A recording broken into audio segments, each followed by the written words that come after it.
s'ils cherchent un responsable, dites-leur chaque jour, vous l'avez devant vous. Le seul responsable de cette affaire, c'est moi. Certains diront qu'Emmanuel Macron a été imprudent. C'est totalement faux. La hausse des taxes qui semble avoir sorti tout le monde de sa torpeur n'est ni une imprudence, ni une erreur.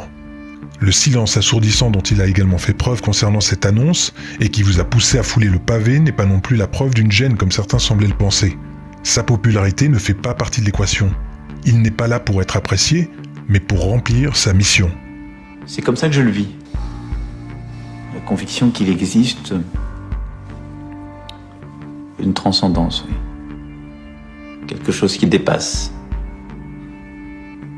qui vous dépasse, qui vous a précédé et qui restera. Vous devez réaliser que le siège du président de la République française est vacant depuis des années. Il n'y a pas de président de la République en France. Le président de la République n'a plus de pouvoir, ou beaucoup moins de pouvoir, en tout cas qu'avant, mais que les Français, et lui-même aussi, croient qu'il a toujours les mêmes pouvoirs. Les privatisations, il n'y a plus de politique industrielle possible. La globalisation, le marché l'a emporté très largement. Et donc il y a un très grand nombre de choses qu'on croyait à la portée de l'État qui ne le sont plus. La seule personne qui tient la barre aujourd'hui est un banquier dont le commanditaire se trouve être la famille Rothschild, qui a un plan, et un seul. Amener notre navire, qu'est la France, et nous avec, à s'échouer sur les terres d'un nouveau continent se nommant le Nouvel Ordre Mondial. C'est la même règle pour tous les pays. Et cela doit passer par la destruction des nations, de leur politique, de leur culture, ainsi que par le vol de toutes leurs richesses, et c'est bien ce qu'il se passe depuis des années, mais force est de constater que leur plan s'est accéléré depuis qu'Emmanuel Macron a été élu. Non pas par le peuple, mais par les puissants. Il a tout le monde. Mais donc ça veut dire qu'il est habile ou qu'il est fabriqué? Non, il est fabriqué. Bien sûr qu'il est fabriqué. Benoît Hamon avait été choisi pour perdre. C'est intéressant cette idée, choisie pour perdre. Les gens ont oublié qu'il y a eu un bourrage d'urne au Parti Socialiste. Ça n'a posé aucun problème. J'ai eu le privilège dans ma vie d'être en situation de mettre le pied à l'étrier à pas mal de jeunes. Je crois qu'Emmanuel Macron a tout à fait le talent pour être un présidentiable un jour.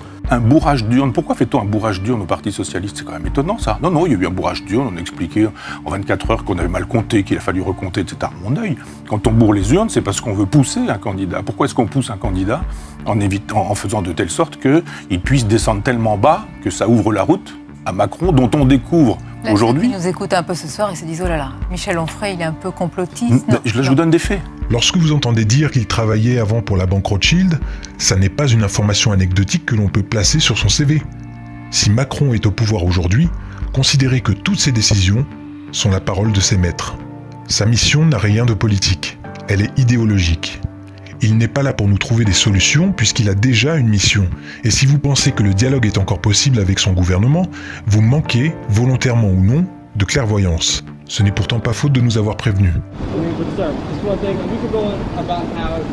Your family committed all these acts against society, but we just want to let you know the New World Order has no legitimacy, and that we as a people are not afraid, and we are waking up to the robber barons and the big banksters who are looting this economy with the Federal Reserve. Well,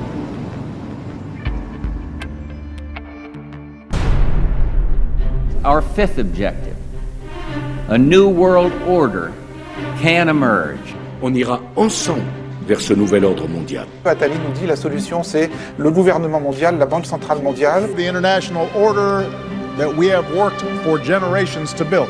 Et la condition d'un nouvel ordre mondial plus stable. On va vers ça. Est-ce qu'on ira à la place de la guerre ou après la guerre? Je ne sais pas. Our strongest beliefs are challenged by the rise of a yet unknown new world order.